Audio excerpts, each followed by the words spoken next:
Құрметті отандастар, сіздерді жеңіс күні мерекесімен құттықтаймыз. Ұлы Отан соғысына қатысқан ата-апаларымыз ауыр күндерді адал еңбектеріңізбен белсенді азаматтық ұстанымдарыңыз үшін бас иіп алғыс білдіреміз. Сіздерге мықты денсаулық, бақыт, ұзақ ғұмыр тілейміз. Были версты обгоре.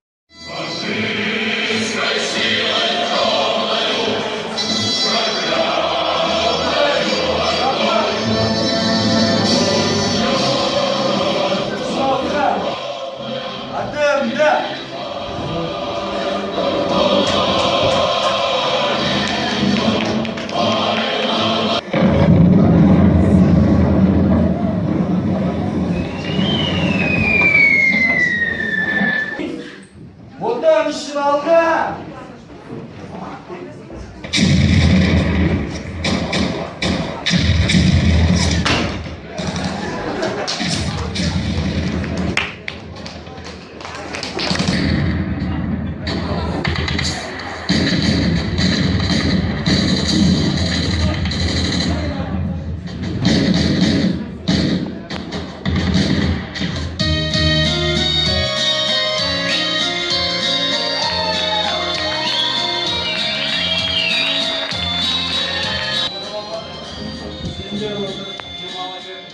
Ben Tuğban Çerkeli'ye taş yazıp vereyim.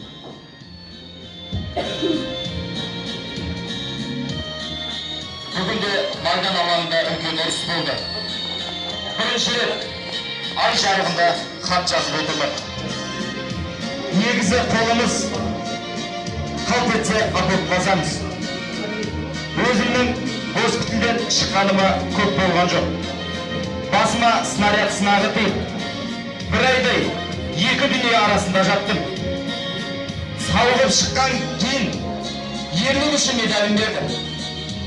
Бірақ мен үшін мұның бәрі маңызды емес. Туған жеріме барып, жаныма жақын жандарды көруге асығамын. Күтіңдер, мен ораламын.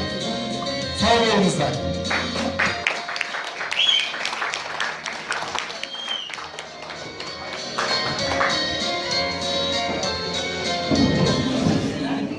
Говорит Москва. 8 мая 1945 года в Берлине представителями германского верховного командования подписан акт о безоговорочной капитуляции германских вооруженных сил. Великая Отечественная война, которую вел советский народ против немецко-фашистских захватчиков, победоносно завершена.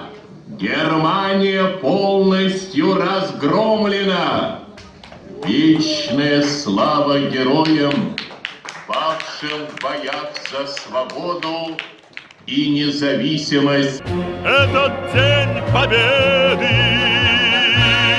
порохом пропал.